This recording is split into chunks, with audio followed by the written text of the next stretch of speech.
Joney had always dreamed of being a great inventor. His attic was his secret lab, filled with strange looking gadgets, blinking lights, and jars labeled with things like super glue and alien slime. His younger brother Raf sat in the corner, stacking cans as usual. "Alright, Raf," Joney said, adjusting his oversized goggles. "Today, I will make my best invention ever, the instant everything machine." Raf, barely looking up from his cans, asked, "Does that mean instant burgers?" Joney sighed. "It means whatever I want. Food, toys, maybe even time travel."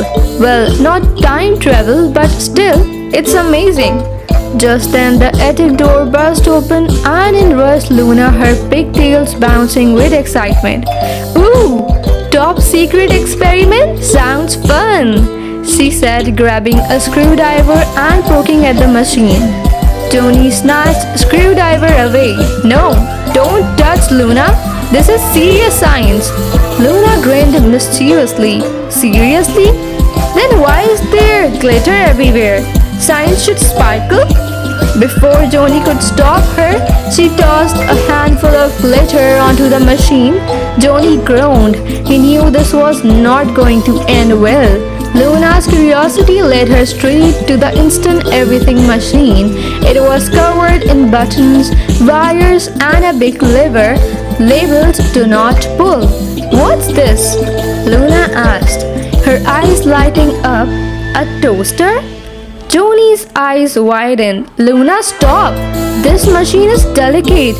But before he could stop her, Luna grabbed the big lever and yanked it down with a loud. The machine burst. Lights flashed widely. Smoke filled the attic. Ralph peeked out from behind his stack of cans. "Is it supposed to do that?" Sparks flew and the machine hummed louder. Then a huge white cloud filled the attic. When the smoke cleared, Joney's lab had turned into a marshmallow wonderland. Giant sticky marshmallows covered the floor, the walls, and poor Ralph, who was stuck into a marshmallow mountain. Luna picked up a marshmallow and took a bite. "Tasty!" Joney stared in horror. "Luna, you ruined my invention!" Luna giggled. "No way! It works perfectly. It made marshmallows instantly. You're a genius, Joney." Joney groaned. "I wasn't trying to make marshmallows." Ralph, now covered head to toe in marshmallow fluff, struggled to get free. "Guys, a little help?"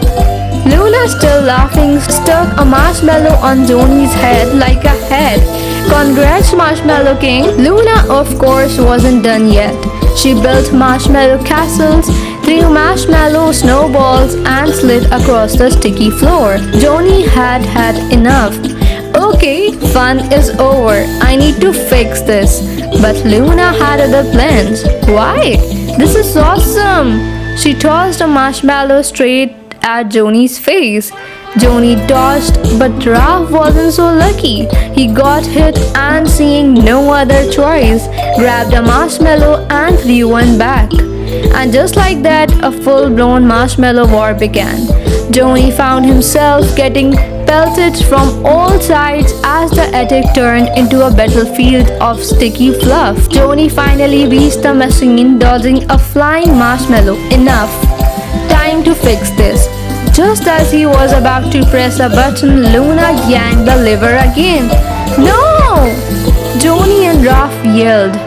The machine sputtered this time. Instead of marshmallows, it sprayed a giant cloud of glitter everywhere. Now the marshmallows sparkled in every color. Luna twirled in the glitter storm. "This is amazing." Joney buried his face in his hands. "Why do I even try?" Ralph, now a walking marshmallow covered in glitter, shrugged. "At least it tastes good." Luna winked at the camera as the screen faded to black. So, the moral of the story is, Big ideas don't always go as planned, but they can still be fun and sweet. In a faraway land where snowy mountains touched the sky and rivers sparkled, there was a big kingdom ruled by Queen Isabella. But her heart was as cold as ice. She was beautiful, but inside she was jealous and proud. In the same kingdom lived Princess Elena, a girl as bright as the morning sun. She was kind to everyone, and her beauty came from her heart. But Queen Isabella was jealous because she wanted to be the prettiest of all. One day, the queen stood before her magic mirror and asked, "Mirror, mirror on the wall, who is the fairest of them all?" The mirror's answer made Queen Isabella angry. "Mirror, Queen Isabella, you are fair, but Elena is the fairest of all." Queen Isabella's face turned dark with anger. She could not let Elena be more beautiful than her. That night, she called her most trusted hunter and said, "Take Elena deep into the forest. Make sure she never comes back." The hunter was loyal, but he had a kind heart. He led Elena deep into the forest but could not hurt her. Instead, he let her go. The hunter said, "Run, princess. Never go back to the palace." Scared and alone, Elena walked through the cold, snowy forest. She was tired when she found a small glowing cottage between tall trees. She did not know that this was the home of the 7 stars, 7 kind dwarfs named Wisdom, Strength, Hope, Joy, Truth, Patience, and Kindness. When she stepped inside, she found a warm, cozy home. When the dwarfs come back, they were surprised to see Elena, but they welcomed her. "You are safe here. Rest, and we will protect you," said Dwarf Wisdom. Meanwhile, back at the palace, Queen Isabella asked her mirror again, "Mirror, mirror on the wall, who is the fairest of them all?" Mirror said, "Elena, who lives with the 7 stars, is the fairest of all." Queen Isabella became furious. She made a magic potion and disguised herself as an old woman. She went to the dwarf's cottage and gave Elena a shiny red apple. She said, "One bite, dear child, and you will feel great happiness." Elena trusted her and took a bite. As soon as the apple touched her lips, she fell into a deep sleep.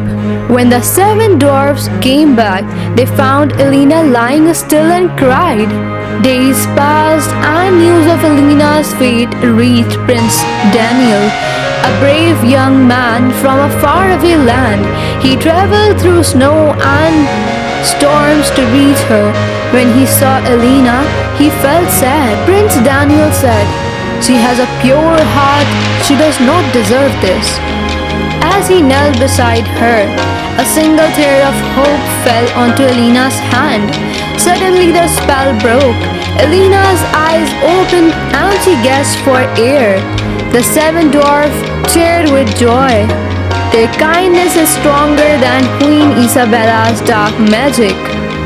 Queen Isabella tried to attack again, but the 7 dwarfs stood together. The light was too strong for her darkness. With a loud scream, she disappeared forever. Peace returned to the kingdom. Elena and Prince Daniel ruled with wisdom, kindness, and love.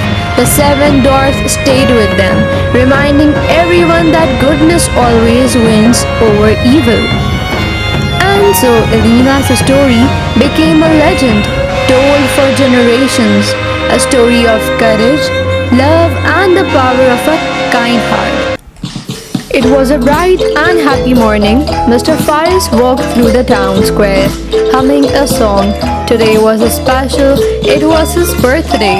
Like every year, he wanted to buy himself a gift. Feeling excited, he went to the gift shop, a small store filled with fun and strange things. As he stepped inside, a bell rang above the door. Mr. Faris looked around. The shop had colorful toys, shiny decorations, and shelves full of odd gadgets. He walked through the aisles thinking about what to buy. Should he get a tie, a music box, or a cool lamp? Nothing felt right until he saw something amazing.